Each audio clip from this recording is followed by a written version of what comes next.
जयपुर से खबर है, जहां जयपुर में लोक भवन में विधानसभा अध्यक्ष वासुदेव देवनानी ने राज्यपाल हरिभाऊ बागड़े से शिष्टाचार मुलाकात की है।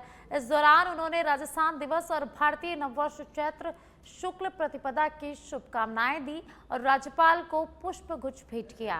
देवनानी ने अपने 2 वर्ष के कार्यकाल पर आधारित पुस्तक संसदीय संस्कृति का उत्कर्ष नवाचारों के 2 वर्ष भी राज्यपाल को यहां पर भेंट की है।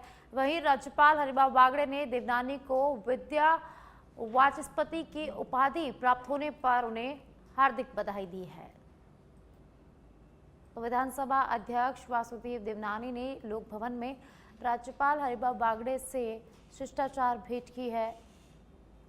राजस्थान दिवस और भारतीय नववर्ष की शुभकामनाएं राज्यपाल को दी है। राज्यपाल को पुष्प गुच्छ भेंट कर शुभकामनाएं दी है।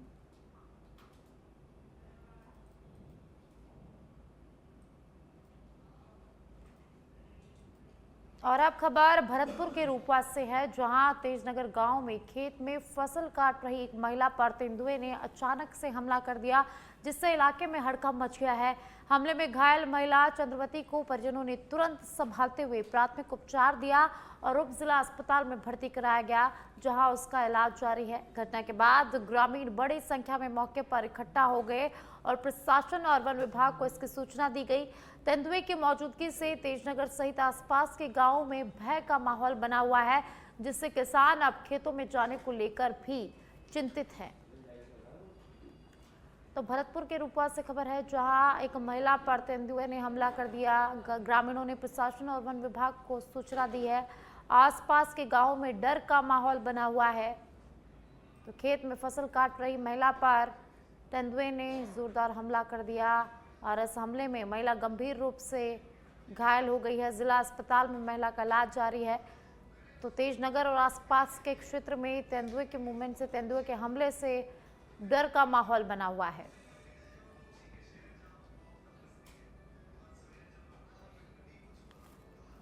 मेरी माँ मेरे घर के सामने जस्ट खेत है, उसमें सुबह सुबह गेहूं की कटाई चल रही है, तो गेहूं काटने गई थी। तो जैसे ही मेरी माँ ने कटाई स्टार्ट की तो खेत में से एक लेपर्ड निकला और मेरी माँ पर अटैक किया, जिसकी वजह से उनके गर्दन पे मतलब एक बड़ा घाव आया है, हाथ पे कट कर दिया है। कई जगह उन्होंने मतलब अटैक इतना बुरी तरीके से किया, मेरी माँ को मतलब गंभीर हालत में है। मेरी तकरीबन 7:30 बजे बटवार मंडल रोंद रूपवा से गांव तेजनगर में एक लेपर्ड अटैक की सूचना मिली। मौके पे पहुंचे तो देखा कि हाँ, एक महिला घायल मिली है, उनको लाके हॉस्पिटल में अभी भर्ती करा दिया गया।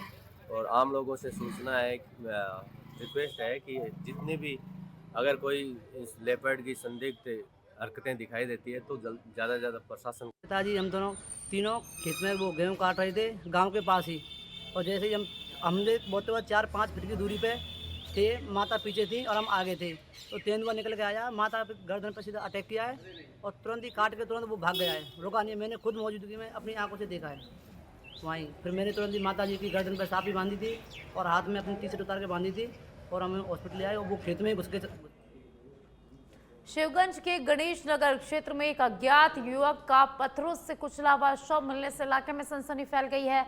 घटना की सूचना मिलते ही पुलिस मौके पर पहुंची और क्षेत्र को चारों ओर से घेरते हुए 9 क्रॉस पट्टी लगाकर सील कर दिया गया है। मौके पर बड़ी संख्या में लोगों की भीड़ भी जमा हो गई। फिलहाल मृतक की पहचान नहीं हो पाई है और पुलिस शिनाख्त के लगातार प्रयास कर रही है। प्रथम दृष्टया मामला हत्या का यहां पर माना जा रहा है, जिसको लेकर पुलिस हर एंगल से जांच में जुटी हुई है।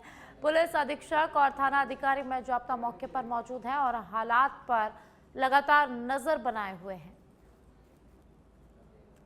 शिवगंज से खबर है, जहां पत्थर से कुचला हुआ एक व्यक्ति का शव मिला है। घटना की सूचना मिलते ही पुलिस मौके पर पहुंची। गणेश नगर में युवक का पत्थर से कुचला हुआ शव मिला है। तो कुचला हुआ शव मिलने से इलाके में हड़कंप मच गया है। सुबह सूचना मिली थी कि इस तरह से एक डेड बॉडी यहाँ पड़ी हुई है, जिस पे पुलिस मौके पे आए हैं। अभी जांच करेंगे, इसकी शिनाख्त करेंगे कौन है और सभी पहलुओं पे भी जानकारी करके। और सही सर, कोई आरोपी ट्रेस का ऐसा कुछ अभी इसकी शिनाख्त होने के बाद ही आगे हो पाएगी। अभी टीमें लगाइए और जल्दी कुछ खुलासा हो। और अब खबर निम्बाहेड़ा से है, जहां निम्बाहेड़ा में हिंदू नववर्ष और चैत्र नवरात्रि के अवसर पर श्रद्धा और उत्साह का माहौल देखने को मिला है। मेवाड़ की आस्था के प्रमुख केंद्र श्री शेषावतार कल्लाजी वेदपीठ में नववर्ष के उपलक्ष्य में विशेष आयोजन किए गए। वेदपीठ से जुड़े वीर वीरांगनाओं और वीर बालकों ने नगर के प्रमुख मार्गों और चौराहों पर आगंतुकों का मंगल तिलक कर काली मिर्च, नीम की कोपल और मिश्री का प्रसाद वितरित करते हुए नववर्ष की शुभकामनाएं दी है। कल्लाजी मंदिर मंडल न्यास के जो वीर बालक हैं उनके द्वारा नगर के विभिन्न चौराहों पर, मुख्य मार्गों पर सभी लोगों का मिश्री खिला करके और मुंह मिठा करके नववर्ष की बधाई दी, सबको तिलक लगा करके नववर्ष की बधाई दी। और आज वीर बालकों द्वारा सामूहिक कल्याण चालीसा का और हनुमान चालीसा का पाठ किया गया। और श्री कल्लाजी वेदपीठ पर आज ही से श्री कल्याण महाकुंभ का प्रारंभ हो रहा है। उसमें लिंग महापुराण की पारायण और प्रतिदिन एकादश ब्राह्मणों के द्वारा लघुरुद्र अभिषेक प्रारंभ होगा, जो कि कल्याण महाकुंभ की प्रमुख। और अब खबर खाजूवाला से है, जहां खाजूवाला सहित सीमावर्ती क्षेत्र में मौसम का मिजाज अचानक बदल गया है। पश्चिमी विक्षोभ के सक्रिय होने से जिले भर में असर देखने को मिल रहा है और क्षेत्र में कल से मौसम में लगातार बदलाव का दौर जारी है। सुबह से तेज सिस्टम के चलते रुक रुक कर बारिश हो रही है, जिससे तापमान में गिरावट आई है और लोगों को एक बार फिर से सर्दी का एहसास होने लगा है। बीकानेर और श्री गंगानगर में मौसम विभाग ने 2 दिन का येलो अलर्ट जारी किया है, तो वहीं बारिश के चलते गेहूं की फसल को लेकर किसानों की चिंता यहां पर बढ़ गई है।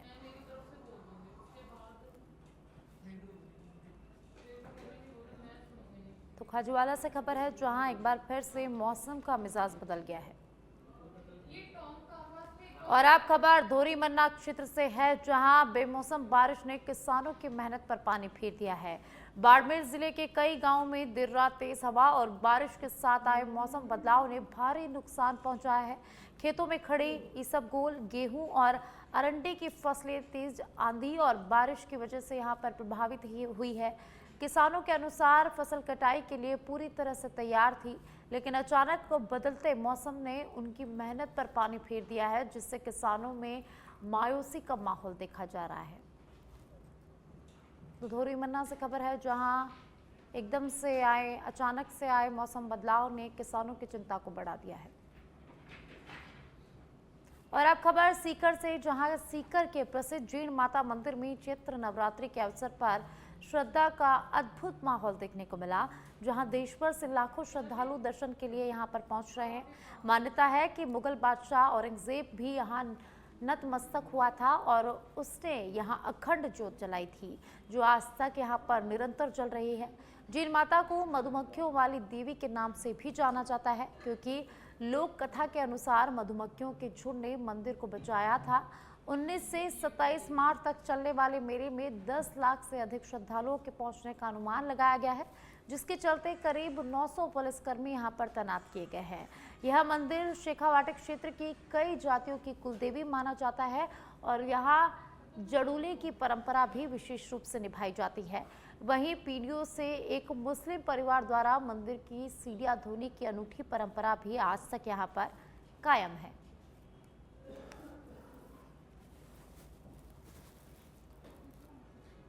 बादशाह को यहाँ की जो ज्योति की उसके महल में प्रकाश पड़ता था, तो उसने कहा कि ये प्रकाश कहाँ से आ रहा है। तो अपने भी वहाँ पर कुछ लोग उस महल में रहते थे, तो ऐसे कहा कि ऐसे ऐसे राजस्थान में है, जीण माता का स्थान है, ये ज्योति का प्रकाश वहाँ से आ रहा है, तो कि हिंदू धर्म में इतनी शक्ति जो वहाँ से आ रहा है।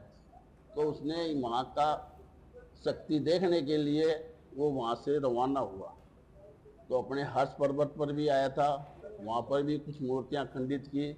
फिर अपने यहाँ जीण माता आया, तो पुजारी लोगों ने कहा, माई हम उस सेना की उस बादशाह की बराबरी तो कर नहीं सकते लड़ाई झगड़े में, तू जाने तेरा काम जाने। तो जैसे उसने यहाँ भैरव जी के ऊपर आक्रमण किया, उसकी मूर्ति को खंडित किया, फिर जब यहाँ आकर के उसने मैया की आक्रमण करने की कोशिश की, तो उसकी तलवार एक साइड में गिर गई और उसके दोनों हाथ बंध गए और वो नतमस्तक यहीं पड़ा रहा। और उसकी सेना को नीचे वाली भौरा की रानी है, जहाँ से कबूतर के बराबर भौरे प्रकट हुए, तो पूरी सेना को उन भौरों ने हमला किया उन पर। तो उस सेना का ना कोई तलवार चली उन भवनों पर, और पूरी सेना भाग खड़ी हुई। जब से उसने नतमस्तक होकर माफ़ी मांगी कि माई आज के बाद में कभी भी कोई गलती नहीं होगी, तेरे सवामन तेल सवामन घी।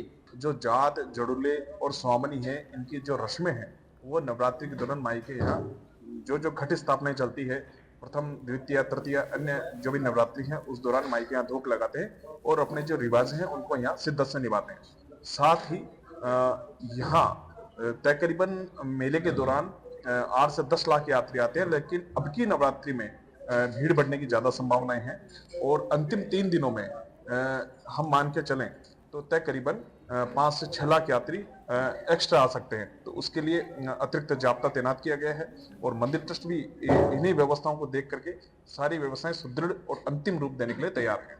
माता का श्रृंगार किस तरह से होता है नवरात्रि में पूरे 9 दिन तक?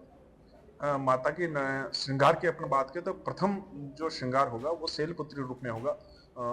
एक सिंह पे सवार होकर के महारानी भक्तों को दर्शन देगी और उनकी सभी मनोकामनाएं पूर्ण करेगी। और विशेष अब की बार क्या है कि प्रथम नवरात्रि पे 3 योग बन रहे हैं, 3 योग जिसमें स्वार्थ सिद्धि योग विशेष हैं और इसमें जो अनुष्ठान और माता से जो मनौतियां मांगी जाती है वो पूर्ण रूप से उनकी पूरी होगी। और आप खबर सिरोही के आबू रोड से है, जहां आबू रोड में देर रात लूट की एक सनसनीखेज वारदात सामने आई है। रिको थाना क्षेत्र के सांतपुर नया खेड़ा निवासी जयंतीलाल माली पर घर लौटते समय 8 से 10 बदमाशों ने हमला कर दिया। सांतपुर शमशान घाट के पास बनास नदी किनारे बदमाशों ने युवक को घेरकर धारदार हथियार से वार किए, जिससे वह गंभीर रूप से घायल हो गया। वारदात को अंजाम देने के बाद आरोपी युवक का मोबाइल और नकदी लूटकर वहां से फरार हो गया। सूचना मिलते ही पुलिस मौके पर पहुंची और जांच शुरू कर दी गई है। घायल युवक को गंभीर हालत में निजी अस्पताल में भर्ती कराया गया है, जहां उसका इलाज जारी है। पुलिस आरोपियों की तलाश में जुटी हुई है और जल्द गिरफ्तारी का दावा कर रही है।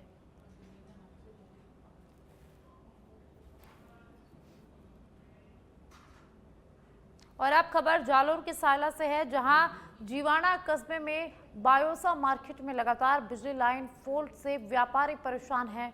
बार बार बिजली आने जाने और वोल्टेज फ्लक्चुएशन के कारण दुकानों में लगे महंगे इलेक्ट्रॉनिक उपकरण खराब हो गए हैं, जिससे व्यापारियों को भारी आर्थिक नुकसान उठाना पड़ रहा है। व्यापारियों ने प्रशासन को ज्ञापन सौंपकर बाजार के लिए अलग बिजली लाइन डालने और 33 केवी लाइन को शिफ्ट करने की यहां पर मांग की है और साथ ही खराब उपकरणों के नुकसान की भरपाई की भी यहां पर मांग उठाई गई है। वहीं भारतीय किसान संघ के पदाधिकारियों ने भी किसानों की समस्याओं को लेकर ज्ञापन दिया है। व्यापारियों और किसानों ने चेतावनी दी कि जल्द समाधान नहीं होने पर संयुक्त रूप से धरना प्रदर्शन यहां पर किया जाएगा। व्यापारी संघ के द्वारा यहाँ पर धरना दिया गया है। विद्युत की लापरवाही और हर 10 दिन के अंदर यहाँ फॉल्ट होता है मार्केट में, तो लाखों का भी नुकसान हो रहा है। 3-4 बार भी आगे अवगत कराया उन्होंने, तो कोई ठोस हमारे को कार्रवाई नहीं हुई है। हम आज लास्ट उन्होंने उसको दे दिया है ज्ञापन के, आज के बाद अगर ऐसी कोई हरकत हो गई तो हम यहीं धरने पर बैठ जाएंगे और यहीं पर सो जाएंगे। लेकिन प्रशासन एक भी कोई नींद से उठ रहा नहीं है। किसान संघ और अब खबर झुंझुनू के खेतरी से है, जहां नगरपालिका की पूर्व उपाध्यक्ष सुनीता कुमावत की संदिग्ध परिस्थितियों में मौत का मामला सामने आया है। वह अपने घर में फंदे से लटकी हुई मिली, जिसके बाद पुलिस ने मौके पर पहुंचकर शव को कब्जे में लेकर पोस्टमार्टम के लिए यहां पर भिजवाया है। पीहर पक्ष ने इस मामले में हत्या की आशंका जताते हुए पति गजेंद्र कुमावत समेत ससुराल पक्ष के अन्य सदस्यों के खिलाफ मामला दर्ज करवाया है। मृतका के भाई ने रिपोर्ट में शादी के बाद से ही लगातार प्रताड़ना और मारपीट के आरोप लगाए हैं। पुलिस ने मामला दर्ज कर लिया है, मामले की जांच शुरू कर दी है और सभी पहलुओं से मामले की लगातार जांच पड़ताल की जा रही है।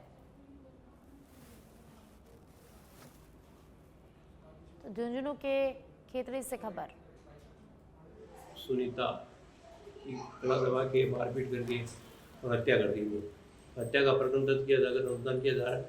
मेडिकल बोर्ड से पोस्टमार्टम करवाया जा रहा है। अग्रिम कार्रवाई की सम्मत की जाएगी। ये ने रिपोर्ट दी है कि मेरी कोई और आप खबर सिरोही के रेवदर से है, जहां क्षेत्र में बेमौसम बारिश ने किसानों पर दोहरी मार डाल दी है। पश्चिमी विक्षोभ के असर से देर रात और आज सुबह तेज हवाओं के साथ हुई बारिश ने खेतों में कटी पड़ी गेहूं और सौंफ की फसल को खराब कर दिया है। मंडार क्षेत्र के सोडा, जेतावाड़ा सहित कई गांवों में फसल पानी में भीगकर बर्बाद हो गई है, जिससे किसानों की मेहनत पर पानी फिर गया है। अचानक बदले मौसम से जहां ठंडक बढ़ी, वहीं किसानों की चिंता भी गहरी हो गई है। अब प्रभावित किसान प्रशासन से नुकसान का आकलन कर जल्द मुआवजा देने की यहां पर मांग कर रहे हैं, ताकि उन्हें आर्थिक राहत मिल सके।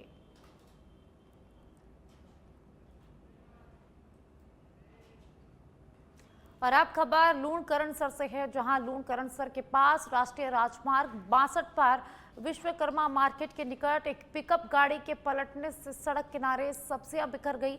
बताया जा रहा है कि बीकानेर से लूणकरणसर की ओर सब्जियां लेकर जा रही पिकअप गाड़ी तकनीकी खराबी के कारण अनियंत्रित होकर पलट गई।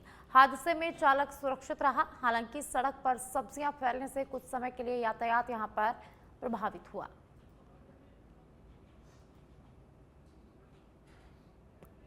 तो लूणकरणसर से खबर है, जहां राजमार्ग पर सब्जियों से भरा पिकअप यहां पर अनियंत्रित होकर पलट गया। गनीमत रही कि चालक इसमें सुरक्षित रहा, लेकिन सड़क पर सब्जियां बिखरने से यातायात यहां पर। जालौर जिले के भिनमाल से बड़ी खबर सामने आई है, जहां बहुचर्चित गणपत सिंह मांडोली हत्याकांड में गिरफ्तार महिला आरोपी के पति सवाराम चौधरी ने विषाक्त पदार्थ का सेवन कर लिया। हालात बिगड़ने पर परिजनों ने उसे निजी अस्पताल में भर्ती कराया है, जहां उसकी स्थिति अभी गंभीर बनी हुई है। सूचना मिलते ही एसआई रघुनाथ सियाग मौके पर पहुंचे और पुलिस ने एमएलसी करवाई। हालांकि गंभीर हालत के चलते सवाराम के बयान यहां पर दर्ज नहीं हो सके हैं। डॉक्टरों ने हालत नाजुक देखते हुए उसे बेहतर इलाज के लिए गुजरात रेफर कर दिया है। पुलिस ने मामले की सूचना रामसिंह थाना पुलिस को दी है और विषाक्त पदार्थ सेवन के कारणों की अभी जांच की जा रही है।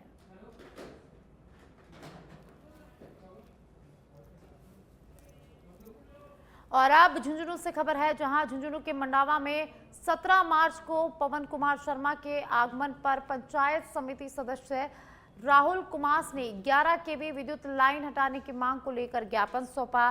ज्ञापन में बताया गया कि ग्राम शेखसर और कुमास में शमशान भूमि और आबादी क्षेत्र से गुजर रही लाइन आमजन के लिए खतरा बन रही है और कभी भी यहां पर बड़ा हादसा हो सकता है। उन्होंने इस लाइन को जल्द हटाने की मांग की है। ज्ञापन सौंपने के दौरान भाजपा जिला अध्यक्ष हर्षिनी कुलहरी, जिला उपाध्यक्ष महावीर डाका, शेखसर सरपंच प्रतिनिधि महेश पुनिया सहित अन्य लोग भी मौजूद रहे। प्रोडक्ट के लिए मंडावा के अंदर एक स्किल डेवलपमेंट और एमएसएमई से जुड़े हुए एक ट्रेनिंग का वर्कशॉप का ऑर्गेनाइज किया गया है। इसके अंदर अपने ज़िले के अंदर वो कौन सा उत्पाद है जिसको हम बढ़ावा दे सकें और उसके लिए सरकार की क्या क्या सहायता मिलती है, इसके बारे में उद्यम विभाग और स्किल डेवलपमेंट डिपार्टमेंट ने आज ट्रेनिंग जारी की है। स्टिक 1 प्रोडक्ट के लिए मंडावा के